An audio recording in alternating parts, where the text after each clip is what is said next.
panibagong araw at panibagong vlog na naman tayo. Pero bagong lahat na nabati ko kayo ng mapagpalang araw at binayaan pala tayo ng magandang araw, no? Oras na ito, sa araw na ito. Tutuloy ko lang, no? Dito pala tayo, no? Na extension to ng Kaingin. Kadalhin ko kayo doon kung saan ay humingi ng tao natin, no? Ng pabor para yung taniman, no, ng talong, okra, ampalaya at ano-ano pa ay magawa nila na maayos. Kaya nila para nilang area, no. Kaya yun yung bi-vlog sa inyo ngayon at sinamantala talaga natin yung ganda ng panahon, no. Basta ako pinawisan na rin, no. Iyan na. Yun mga partner, no, ito extension ng Kaingin to. Pupuntahan natin yung parting ibabaw ng bukid, no. May isang part ito na gagawin ding uling. Yung ginapasan na gawin niyan gagawin ding uling, no. Yun nakita natin, no, ganda ng mga kahoy. Ito yung nakiusap sa akin, no, sa amin bilang isang gumayari ng ano, no, ng lupa na gagawin talaga ito na Kaingin pa rin yung area na yan, no. Nakahanda na, nanunog na sila kagabi, no, karang araw. Napansin yung mga kahoy, no, na galing dyan, ito dinala, ready na to na ulnuin, no, kagawing uling. Kaya dadalhin ko sa ibang part, no. Ang ganda, no, ng lugar ito, no. Virgin na virgin mga partner. Yun, simbolo talaga na bagong gawin ng uling, no. Maburol to sa parting ibabaw, no. Yun, maburol siya at parang plateau siya, no. Although may paakyat na bundok kanina nung galing tayo sa baba. O nga pala, no, dinala ko si Tisoy dito ay nagkaroon to ng unang harvest ng tanim natin na mais, no. Dadalhin ko sa ibang part na ipakita ko ng bukabugtong ng ano to, ng maisan sa pinakailalim ng bundok, no, sa bukid. Yun, no, nilang kalayo, may konting kamalig sila para pag ginawa yung uling ay tiyak babantayan nila, no. Yun, nakaporma na. Yun, no. Ang ganda ng lugar dito mga partner, no. Yung din sa probinsya, sa isang barangay, no, sa kabilang barangay itong lupa namin, nasa akop ng kabilang barangay kita natin ng maisan doon at nagkaroon ng harvest yung kanina, unang harvest. May mga kahoy pa dito, no. Yun, nakita natin ng dugtong ng mais nandyan lang at hindi ganun kalapad, pero malapad talaga yung mga partner, yung bago ngayon. At napakabait, no, ng gumagawa dito sa amin, huh? Wala masabi talaga. Yung saging din kanina binigyan ko ng saging, no. Makita mo short vlog, no, at ano ko doon, yung vlog ko talaga yung ano ng saging, no. Ayun, yun ang maisan, no. Maraming mais to mga partner, no. Ang daming mais.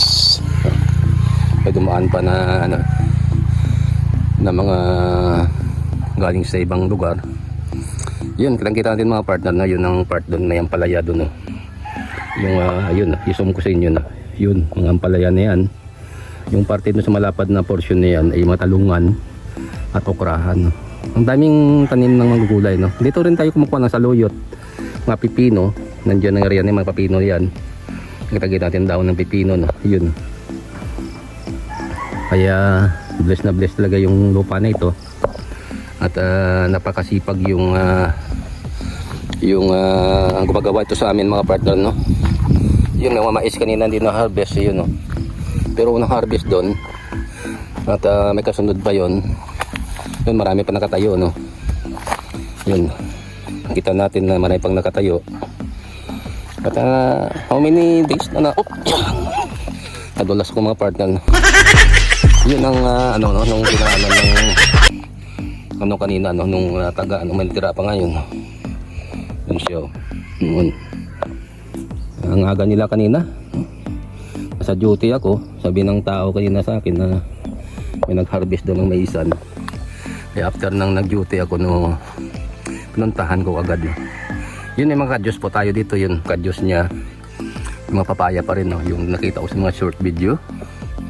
Kaya yun, no, yun nagmagapang ng ano, saikwa, no, sa puno ng ano to man.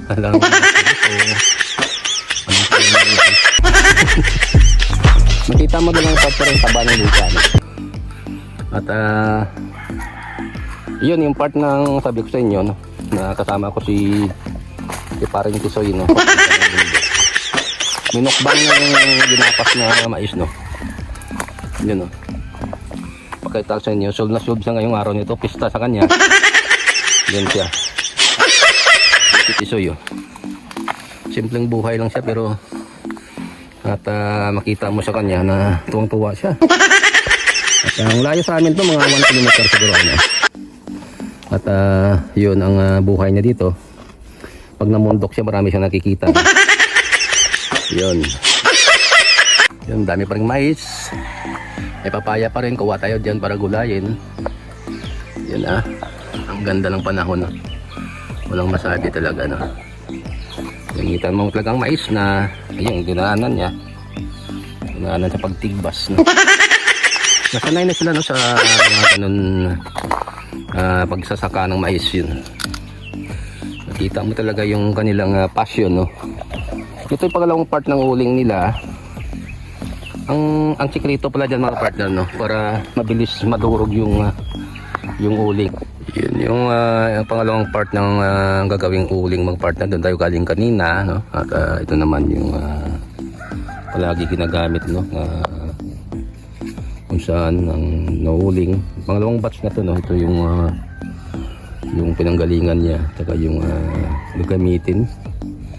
Kaya dami na stock. Ang sekreto, mga partner, pinapatuyot muna bago, para mabilis, no, maano siya, no, maging uling sa pamamagitan ng sa tagal ng panahon na inano siya, no, ni-stock muna.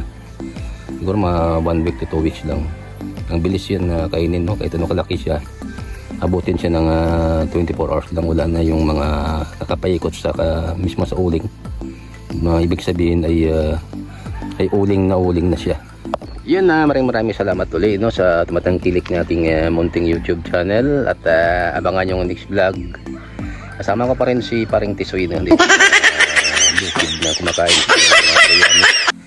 ng inanihan ng mga mais. Kaya yun ang masabi ko sa inyo. God bless you all. Goodbye and I love you. See you for the next vlog. Kaya ano